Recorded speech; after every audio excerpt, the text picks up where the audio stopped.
Imagine this. It's almost 2 million years ago. You're a hungry Homo erectus. You just killed an animal. You tear into the raw meat with your teeth. It's tough. It's chewy. It takes forever to eat. Your jaw hurts. Your stomach feels heavy. Not fun. Then one day, something changes everything. Maybe lightning starts a wildfire, or someone accidentally drops fresh meat into the flames. The meat sizzles. Smoke rises. And that smell, that beautiful mouth-watering smell spreads everywhere. Curious, they take a bite of the cooked meat. It's softer. It's juicier. It tastes way better. And for the first time, eating doesn't feel like hard work. That single accident changed human history forever.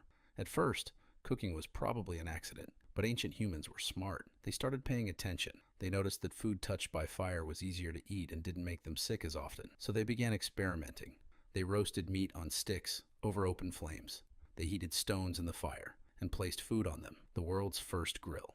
Some groups figured out boiling. They used animal stomachs or bamboo as pots and dropped hot rocks inside to cook soups and starchy plants. They even dug pits in the ground, filled them with hot coals, wrapped food in leaves, and slow-cooked it underground.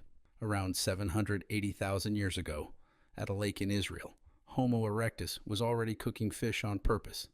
The evidence is still there: burnt fish bones and organized hearths. Cooking didn't just make food taste better, it completely transformed us. Raw food is hard to digest. Cooked food gives us way more energy with less effort. Because of cooking, our brains could grow bigger, our jaws became smaller, and our guts got shorter. We didn't need to spend all day chewing like apes. We got time to think, create tools, and build communities around the fire. That fire wasn't just for warmth, it was the beginning of human culture. So the next time you're standing in your kitchen, making dinner, remember, you're continuing a tradition that started almost 2 million years ago by some hungry ancient human who accidentally dropped his dinner in the fire. We didn't become human and then learn to cook. We learned to cook, and that's what made us human. What do you think was the first cooked food? Meat, fish, or maybe some roots? Drop your guess in the comments. Subscribe for more ancient human secrets every week.